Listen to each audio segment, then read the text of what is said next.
Aubrey Morel here with Morel Designs, and this is the first video in my mystery mold series.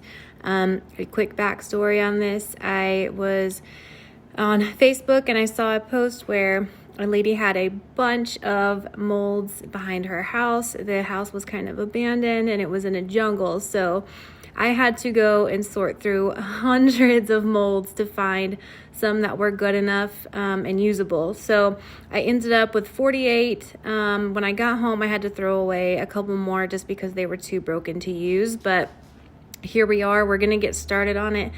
And I decided to do 2 for the first round just because they're so small. And this is my very first time doing plaster molds ever. So it was a learning experience. I am still learning. And I'm excited to see how these turn out.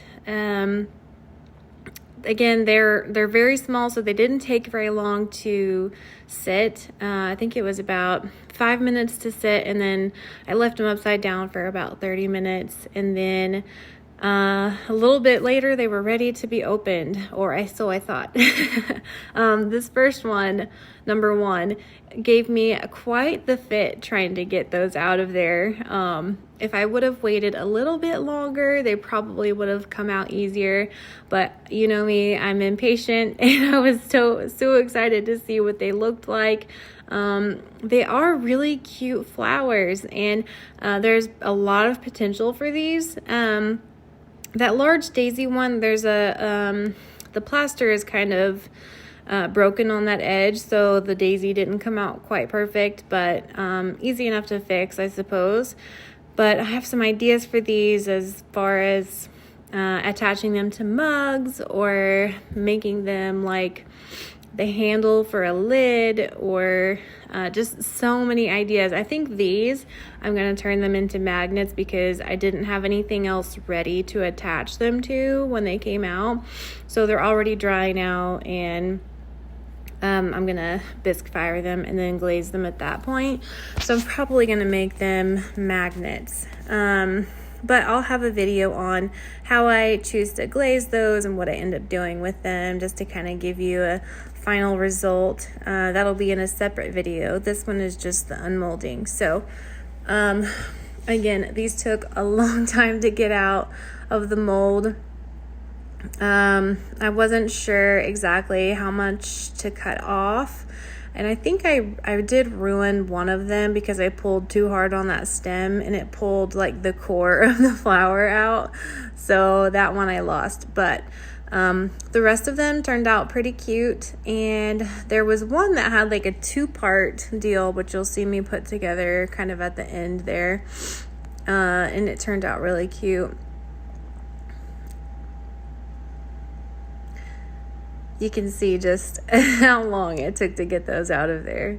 Next time I make them, I will definitely leave them in the mold to dry longer, and then hopefully it won't be so hard to get them out.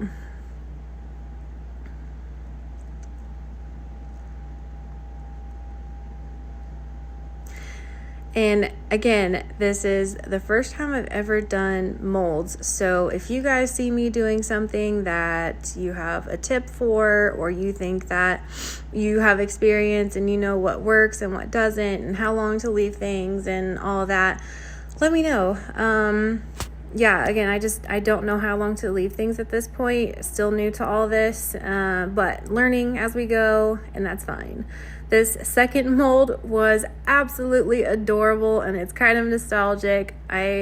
We used to have a big version of this at my old house when I was growing up, and it just sat in the bathroom and it was white, and she had like a pink little bow in her hair.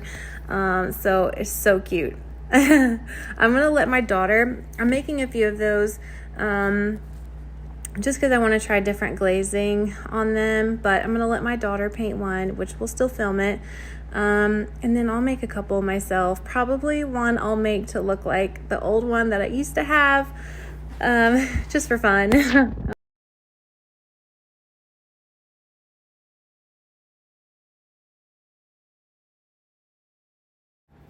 Make sure you keep following along, and we'll show you how we glaze these, and stay tuned.